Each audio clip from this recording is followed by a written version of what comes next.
Hey guys, it's Cobalt here and welcome back to another video. I'll be honest, I had a completely different video planned for this week, but then I just forgot to edit it. I've been pretty busy with school and commission work, so I haven't had time to edit a video that I've been wanting to post for a while, but hopefully it'll be out either next week or the week after. Instead, for today's video, I'm going to be showing you more commissions that I've done. Again, I said I'm working on a ton of commissions right now, and my commissions are still open, so if you want to grab one, click the link to my Etsy in the description. And without further ado, let's get right on into it. This next commission was one of my realistic style customs of somebody's pet cat. As you can see, it was made from a wolf cat base figure, and I did not sculpt anything, I just repainted it. These are probably my favorite commissions to make because they're just super fast and simple, and I really love the way all of them turned out. I just love making all the different fur patterns. So as you can see, it's a black base coat, which I do for all of them, and then I added the fur texture. This cat was brown and white with black stripes, just a little tabby. I also added her little pink paw pads. I think the color of the eyes also turned out really cool. Alright, these next two commissions were both for the same person. I'm going to start off with the Great Dane because he is the one that was first commissioned to me and that I completed first. So it is sort of like a Great Dane dragon. Here is the reference sheet that the person sent me. Fun fact, they are also the person that purchased this custom from me, which helped to inspire a couple details on this one, including these extra horns on the side, because originally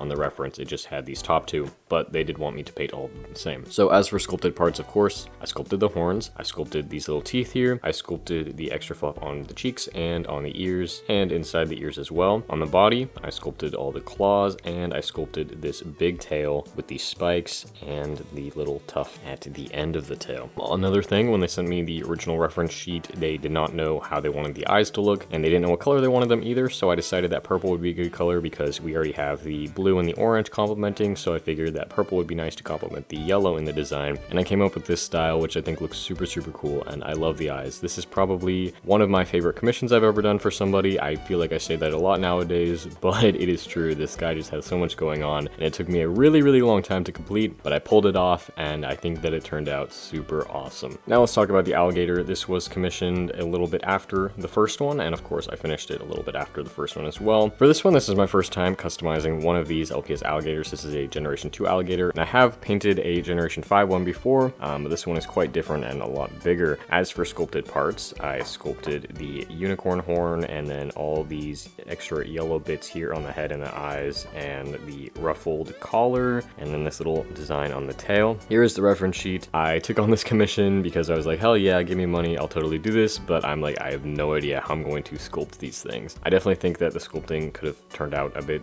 better, but I did the best that I could at the time of making it. I was the most worried about these parts in the eyes, and I think that they turned out really cool. Speaking of the eyes, I love the way the eyes turned out. I took a bit of creative liberty with this custom, but I think that it ended up turning out really cool and still, you know, encompassed what was on the reference sheet. So it has all these little spots, it's got these stars on the legs, and I really like the tail as well. Here's some spots on the stomach too, and once again, here they both are next to each other. This next commission is made from a crouching cat base, which is not a base that I customize very often. For this one, I ended up sculpting this little horn on its head and its ears. It is a Scottish fold, so I cut off the original base figure's ears and added these new ones. This is the reference sheet for the character. This is a commission for somebody on Etsy, and I believe it was actually a commission for their friend, so this is their friend's design, and they asked for this commission. The eyes are a lot of fun. They're a lot different from eyes I would normally do, and they have little stars in them, and they're very cute. And here's the back. It's got this stripe that goes on the back of its head and down its back to its dark gray little tail. Alright, next up I'm showing you another group of commissions. For this set, these are all for the same person, somebody on Etsy, and they bought 3 commissions from me. So as always, I'm going to be starting off by showing you the one that I finished first, which is this cat here. So this is made from an authentic Generation 1 short hair cat, and I sculpted the hair here on the head and this stubby little tail. Here's the reference sheet that the commissioner provided me with. I tried to get it as best as I could, and as for the eye style, I've never done an eye style like this before. I decided to replicate it based off of the way that they were drawn in the reference sheet. I think this character turned out super cute. I'm super proud of how I sculpted the hair. I wasn't entirely sure how I was going to go about that, but I think it turned out really great, and I'm really happy with how well that I was able to blend it into the actual plastic. As for the design, she's just a little calico cat with 2 different colored eyes, and there's my signature on the bottom. The next one in this set is another cat. This custom is definitely my favorite favorite from the bunch because it was a really fun challenge and something that I never would have made if it weren't for this person. So as you can see, the base figure is actually a lamb base. Here's the reference sheet that the person provided me with, and as you can see, that is the reason why I chose to use a lamb, is because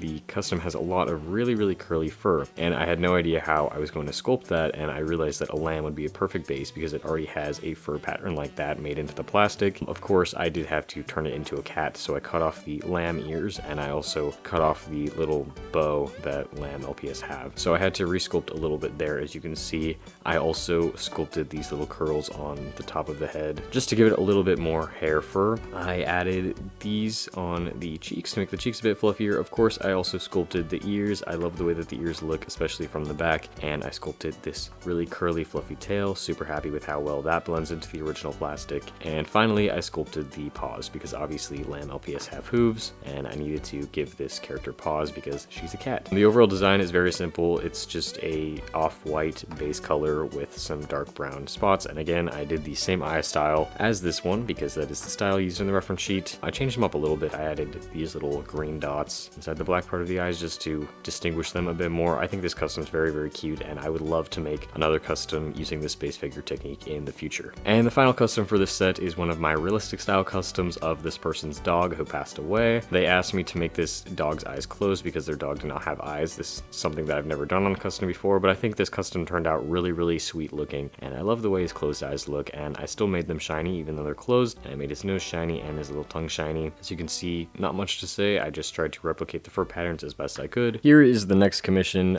This is an Oreo themed little collie. This commission was for somebody on Etsy. As you can see on the screen, I'll put the reference photo of the character. I think it's a very interesting looking character, and this custom, it definitely turned out really cute. I love the way that the eyes were. I have a lot of fun when I get to play around with eye style, and I think that these eyes look really cool. As for sculpting, I sculpted the Oreo on the head. It actually says Oreo on it, but it's kind of hard to tell in this lighting. So he has this little Oreo. I also sculpted the tongue. I sculpted the little sweater, and I sculpted this whole tail with these little Oreos on it, and the extra fur on the tail, and it also has this box of Oreos on the tail as well. I know on the reference sheet it said like Oreo on the side of the box, but there wasn't really enough space, and I didn't want to cover up the details, so I wrote it on top. The Oreo on the head and all the stuff on the tail is sculpted using epoxy sculpt, and then the tongue and the sweater were sculpted using Knead-A-Tite. As for the actual paint job, I feel like it was actually pretty simple to paint. In the design, it looks pretty complex, but it's really just this off-white base color and then all the little spots from the Oreo. I had a bit of issues with this custom because I mixed this off-white color and then paint dried up and I couldn't remix it exactly. You honestly can't tell in the places where I had to paint it. Like the new mixture turned out slightly more gray than the original one, but I don't think you can really tell. So I honestly, I hope that the commissioner does not see this video to know all the stuff that I messed up on. But I think the custom still looks cute, and I think that I captured the character well. Here's my signature on the tail. And that is it for this video. I hope you guys enjoyed seeing all of those customs. I showed a couple of them in my top 10 customs from 2022 video, but in this video I did talk about them a little bit more, so I hope that you guys enjoyed seeing them. If you want to see more of my LPS customs, definitely go and check out my Instagram. I usually post photos of them on there before I show them in videos, so if you want to see all the work that I've done, go click the link also in the description. Thank you so much for watching this video, and I will see you guys all in my next one. Hopefully it'll not be a video like this. Hopefully it'll be much more interesting, and I hope you guys are excited for that. Bye!